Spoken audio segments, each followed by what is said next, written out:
13 away from 7 if you're keeping an eye on the time. That's if you can, of course. If the power is on, you can check your cell phone. South Africa continuing to be marred by these rolling power cuts. We're now in stage 4, as though I need to remind you. Eskom implementing this until Friday. It will then, we're told, revert to stage 2 until Saturday. So we are moving backwards and forwards a bit, but currently you can see blackouts stage 4. Now, there are fears, of course, of the effect it's going to have on the country's economy. Always a pleasure. Pan-African Capital Holdings Chairperson and Chief Economist. There he is, Dr. Iraj Abedian. Dr. Abedian, always good to have you with us. And just how dire is this? Just how bad are the numbers going to be when you look at the medium-term budget and how we're going to try and get out of next year? We've got COVID and we've got power cuts and we have no money. Not a good way to start our chat. Absolutely not. Thank you very much for inviting me, and good morning to our viewers. I think the first thing to note is that in 2 months' time, it will be 14 years since the first blackout happened. And that is where the main damage has come. Now, for the past 14 years, we have gone from uncertainty to more uncertainty and to now volatility of power base. Still, 14 years later, we have no roadmap that anybody can guarantee that this economy will have and this society will have reliable and competitive energy. That is where the biggest damage has come. Since then, our economy has gone from growth of close to 5% to growth of currently, because of COVID, of course. If it wasn't because of COVID, it would be around 0.5%. So that is a massive, really, the betrayal of this economy and this society. Presidents have come and gone, ministers have come and gone, and none of them has come up with any solutions. A bunch of so-called executive destroyed Eskom, some others trying to revive it, and yet the problem is not just Eskom. I've made this point many, many times over the past 5 years, that focusing on Eskom is not going to solve our economies and our society's energy problem. We need to rethink completely our energy policy. And the more we focus on Eskom, the more interest groups pop up, from political ones to other interest groups, business particularly, and we're going to drag this economy further and further down the path of stagnation. It's a very serious issue, and at the moment as we speak, unfortunately, the focus is still on Eskom. It's not on South Africa's energy. In 14 years, to be absolutely clear, with half the money that we've spent, we could have had reliable energy for the next 50 years. If we had reimagined, as we have to reimagine in the 21st century, in the age of post-industrial revolution, how best to provide energy.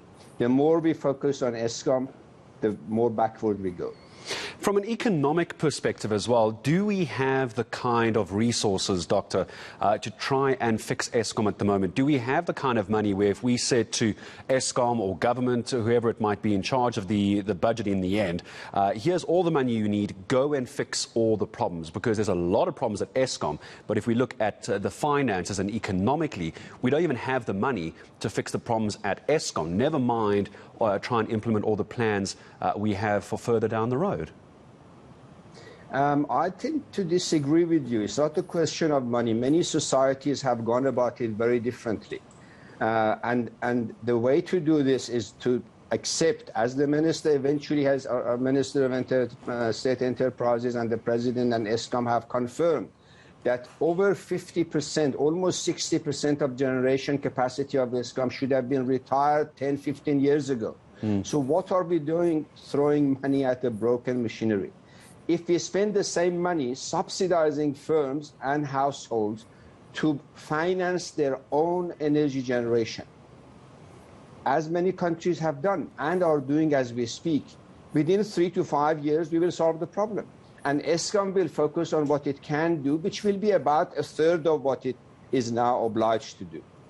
It will cost us less, it will be a lot more efficient and a lot more reliable.